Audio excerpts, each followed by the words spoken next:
ರಕ್ಷಣಾ ಇಲಾಖೆಗೆ 5.94 ಲಕ್ಷ ಕೋಟಿ, ಕೃಷಿಗೆ 1.62 ಲಕ್ಷ ಕೋಟಿ, ಶಿಕ್ಷಣಕ್ಕೆ 1.39 ಲಕ್ಷ ಕೋಟಿ, 24% ಸಾಲ ತೋರಿಸಿದ ಕೇಂದ್ರ.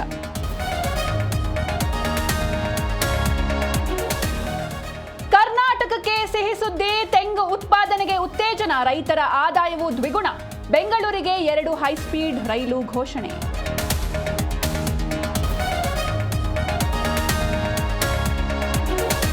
ಚಿನ್ನ ಬೆಳ್ಳಿ ದರದಲ್ಲಿ ಅಲ್ಲೋಲ ಕಲ್ಲೋಲ, 10 ಗ್ರಾಂ ಗೋಲ್ಡ್ಗೆ 9,014 ರೂಪಾಯಿ ಇಳಿಕೆ, ಭಾರೀ ಏರಿಕೆಯಾಗಿದ್ದ ಬೆಳ್ಳಿ ದರವು ಕುಸಿತ.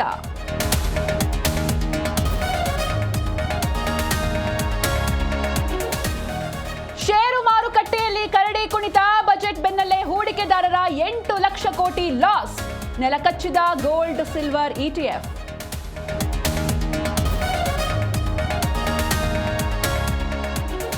ಚುನಾವಣಾ ರಾಜ್ಯಗಳಿಗೆ ಭರ್ಜರಿ ಗಿಫ್ಟ್, ಒಡಿಶಾ, ಕೇರಳ, ಛತ್ತೀಸ್ಗಢದಲ್ಲಿ ಗಣಿಗಾರಿಕೆ ಕಾರಿಡಾರ್, ಆಂಧ್ರದಲ್ಲಿ ಮಿನರಲ್ ರಿಸರ್ವ್ ಪಾರ್ಕ್.